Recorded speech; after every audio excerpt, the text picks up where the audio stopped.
Are you finding that you're losing the motivation to date? There's a lot of contradictory feelings that we have in our love lives. On one hand, there's a part of us deep down that knows, I would love to meet someone. I want to meet the love of my life. But many of us hate dating. We hate the process. And that's understandable. It's kind of like saying, I want to find the one I love, but I don't want to go on dates with people that aren't them. And the list gets longer of things that we don't want to do in our love lives. We don't, most of us, want to spend hours and hours scrolling mindlessly on dating apps. We don't want to do activities that we're not interested in simply for the purposes of maybe meeting someone, which is a small chance anyway. And of course, many introverts really feel this acutely because the things that they fantasize about doing with the love of their life, whether it's going on a vacation together, whether it's going on a road trip, camping, being chill at home and watching movies or going on candlelit dinners, these are all very intimate things. And the opposite of many of the things that we're told we need to do in order to meet someone, which is be around lots of people and play the numbers game. In some ways, it could be argued that this is like many things in life. Many people want to be wealthy, but they don't want to go through the hassle of starting a business. Many people want to have that action hero body, but they hate the gym. But I suppose the difference is that when we go to the gym, even though we don't get our ideal body that day, that week, or even that month necessarily, we still feel like we made a little progress, that session counted. And the same is true of running a company. You may not feel like you're getting the results you want yet, but you do feel like you're on the way to building something. That effort counted. In our love lives, we can have this horrible feeling that none of the effort we're putting in actually counts. That we just had another conversation or another date with someone we clearly have no future with, and all we're left with is the disappointment and the resentment that was time we could have spent with someone we actually love from our friends and family, or doing something we actually love. Everyone has had that experience of going home from a date and thinking, I am done. I don't care anymore. I'm not looking anymore. I don't want to do this ever again. So what is the solution to all of this? First, don't see everything that you need to do in your love life as only being for your love life. I think a lot of our resentment and frustration and even depression comes from thinking that the things we have to do to find love have no utility outside of finding the person we want. I think some of them, it's hard to justify outside of finding a person. Scrolling away on a dating app, it's hard to figure out what the good reason for doing that would be if it wasn't to find somebody. And it's hard to see it as not a waste of time if we don't find somebody. But there are other things that I think are worth it for their own sake. Enriching our lives, going out there and doing new things, even if they're things that we don't always want to do, or they're not things that we would normally choose to do. I think those experiences do add color and flavor to our lives. At the very least, they give us more things to have a conversation about, more things to have an opinion on. One of the things that I used to love about Anthony Bourdain in the series Parts Unknown is that it always felt to me like he was dating the world. It felt like he was somehow dating life, dating the planet, that he was going around and having all of these adventures. Sometimes he traveled to places that he wouldn't normally go to, and maybe would never go back. Sometimes he did activities that maybe he would never try again, but at least he did them. He had an opinion on them. He would sit down to dinner with all sorts of different people. And based on how many people were deeply saddened by Bourdain's death, I clearly wasn't the only one who was inspired by that. So if Bourdain can date the world, why can't we? And I think the richer life that will create for us will be worth it, even if it doesn't result in someone who becomes a permanent fixture in our lives. Number 2, give energy simply to give it. Part of, I think, what creates resentment in our love lives is that we give energy in a certain situation because we like someone or we're attracted and we want it back.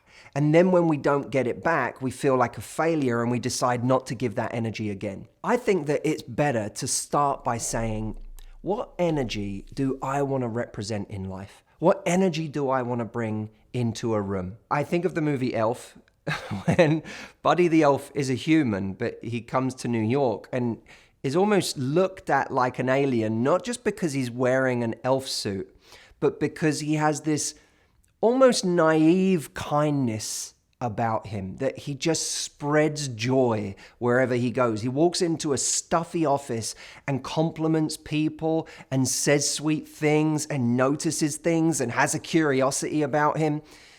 That brings other people to life. That's not only going to be a more generous spirit than being frustrated and upset until we meet someone we love or could love, and then switching all of that on. It's also a way of attracting people that we wouldn't normally attract.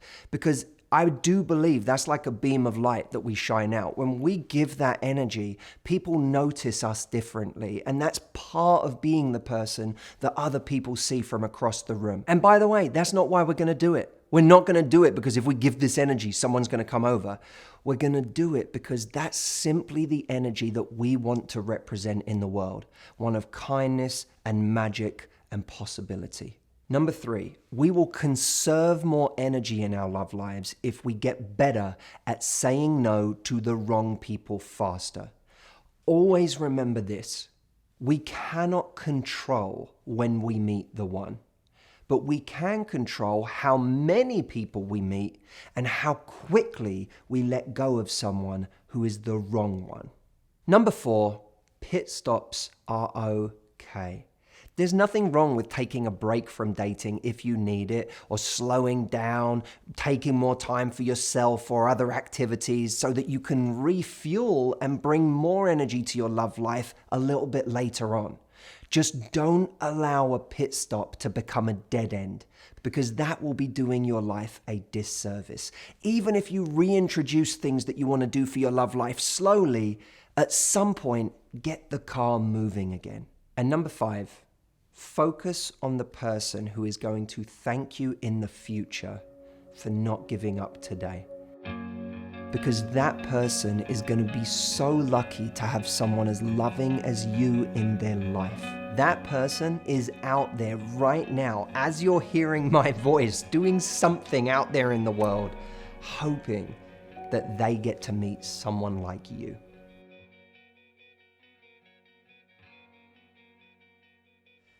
What probably wouldn't be apparent if it weren't for the change in my hair is that video was made pre-COVID.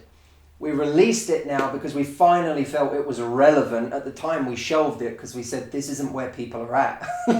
let's not release this. And we were forced to make all these new videos we didn't know we were going to have to make as a result of the changing times. And that, I think, is kind of a metaphor for so many of our situations this year, right? It's been the story of adaptation. Our year radically changed and we've all had to adapt, whether it's adapting our lifestyles, our relationships, or just adapting our emotions. We've had to adapt internally to all of these unexpected challenges. And the thing about adaptation is that it can either be unconscious, right? It can either happen to us, which has happened for an awful lot of us this year, is just we've been forced to normalize certain parts of it. We haven't had a choice. But there's also conscious adaptation, where we decide how we want to grow, how we want to change, what we want to create out of this. One of the ways that we as a company have chosen to consciously adapt is, well, firstly, we had to postpone both of our live retreats this year. But one of the things that we've done that I am so excited about, because we've never done it before, is to create a virtual retreat that is going to be happening live in October. I'm so pumped about this because for so many years we have had people who couldn't attend the retreat for financial reasons. We've had people who couldn't come for logistical reasons because they couldn't get a visa to come to the States. We've had people that couldn't come because they were a teacher and the dates don't line up for their schedule. We've had people not be able to come because they're parents and they couldn't get their kids looked after. Whoever you are, for the first time ever, you are going to have the opportunity to attend my retreat. Look, two things are true. One, life didn't stop happening because COVID happened. We're still dealing with our own demons, our own insecurities, our confidence issues, our self-worth issues, the problems with our lives, regardless of what's happening this year. But we also now have the added challenge that this year has made massive changes to our lives that we didn't expect. The virtual retreat is going to be about conquering the challenges we already had. It's also going to be about adapting powerfully to everything that's happened this year so that we can go on to create our masterpiece, not just in spite of what's happened this year, but as a result of what's happened this year. We can turn all of this into something beautiful together. I don't have all the answers, but I do have a process that I'm going to be using to hit reset on my life this year, and one that you can come and join me in learning about in real time with me as we apply it together. So come to mhvirtualretreat.com. I will see you there. You can learn more information about it. Thank you.